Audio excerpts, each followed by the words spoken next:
বিশ্বনবী আকাশে মেঘ দেখলে বলতেন আল্লাহুম্মা সাইয়্যিবান নাফিআন, হে আল্লাহ তুমি ভালো বৃষ্টি দাও। কেননা এই বৃষ্টি দিয়েও আল্লাহ অনেক জাতিকে ধ্বংস করেছে।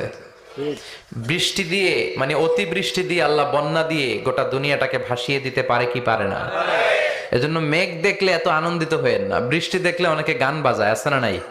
এই বৃষ্টি ভেজা রাতে তুমি চলে যেও না, গান গায় না? না, আপনি আল্লাহর কাছে দোয়া করবেন আল্লাহুম্মা সাইয়্যিবান নাফিআন, আল্লাহ তুমি বরকতের বৃষ্টি দাও। আল্লাহুম্মা গাইসান মুগীসান মারিআন মুরিআন নাফিআন গায়রা দার। বিষ্ণুই পড়তেন আল্লাহ এই বৃষ্টিটা যেন উপকারী হয়, এই বৃষ্টি থেকে যেন ঘাস লতা পাতা কিছু পায়, এই বৃষ্টিটা যেন আমাদের জন্য বরকতময় হয়, যেন কল্যাণময় হয়, কোনো ক্ষতির কারণ যেন না হয়, তুমি কবুল করো। আবার বেশি বৃষ্টি হলে বিষ্ণুনবী দোয়া করতেন আল্লাহুম্মা হাওয়ালাইনা ওয়ালা আলাইনা, আল্লাহ আমাদের এলাকায় আর বৃষ্টি দিও না, আমাদের চারিপাশে দাও। এই দোয়া